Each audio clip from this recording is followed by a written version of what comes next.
Nikki Kay. To take a call on this committee stage.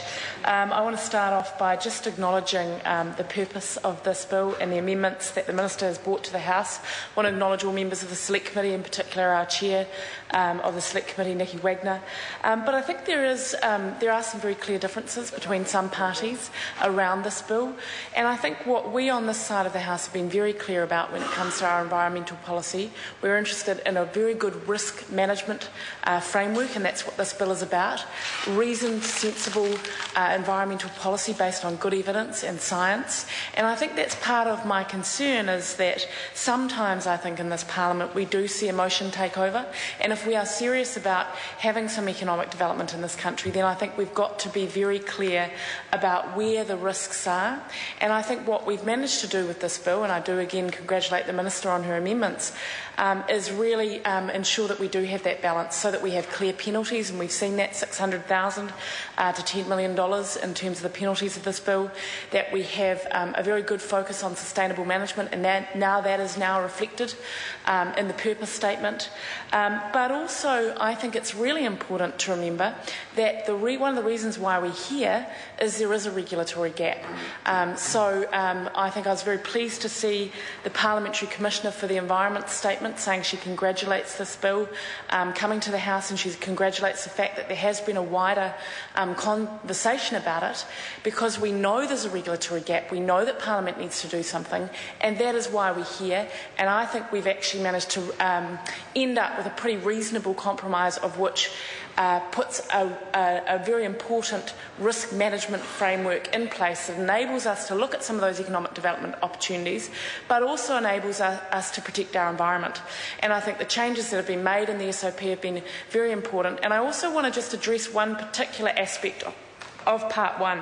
There will be an opportunity in other parts of the debate to deal with other aspects of the bill. But I think it is around the role of the EPA, because in this Parliament we pass legislation and we give confidence to certain institutions. And I think that's where I would just sort of challenge the Green Party, because I think there have been a few statements that have been made around the role of the EPA, and we just want to be very clear that we have confidence in the EPA, and we do have faith in the EPA's ability and their decision makers to make broad judgment as within the matters that are reflected within Section 59. I think we just need to be clear that we do have that faith, and we don't see it as appropriate that as parliamentarians we fetter the discretion that we have given them under an Act of Parliament.